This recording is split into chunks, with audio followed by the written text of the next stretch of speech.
Здравствуйте, я Ренат, мне 36 лет. Почему я решил участвовать в этом конкурсе? Потому что мне есть что рассказать. И это не о бизнесе, не о успехе, не о каком-то там маркетинге, менеджменте.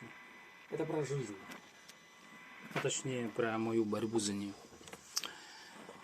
В ноябре 2017 года мне поставили диагноз рак желудка 4-й стадии. Эта новость повергла меня в шок, друзья.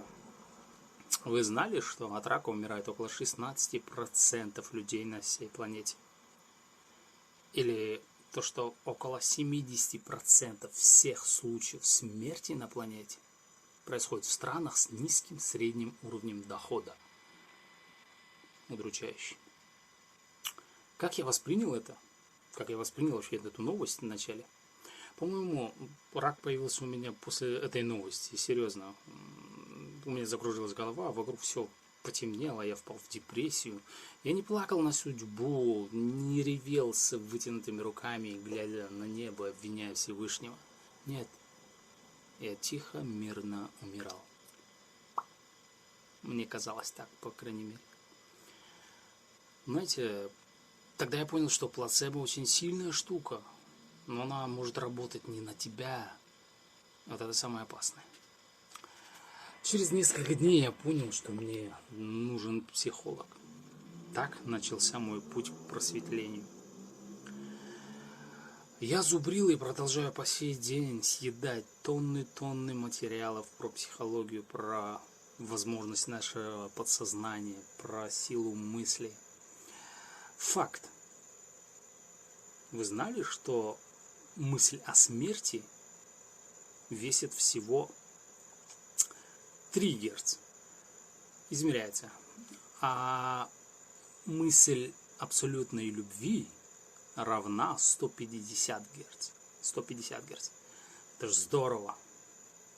Так я понял, что позитивные мысли гораздо больше вибрируют, чем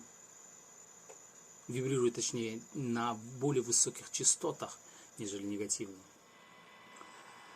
Я ездил по разным странам, по разным городам в поисках наставников, который бы одарил меня сакральными знаниями на пути высшего просветления, чтобы открылись глаза, чтобы понял те вещи, которые скрыты для нас. Так появился мой личный фильм, где я режиссер, актер, дублер, сценарист, каскадер, все. Выиграли ли я этот конкурс? С милостью Всевышнего, да. Потому что это та часть жизни, требующая внимания. Потому что никто не застрахован от рака. Рак касается всех, к сожалению. Берегите себя. Берегите ваше здоровье. Любите друг друга. Цените друг друга. И помните, мыслить нужно позитивно. Быть в любви.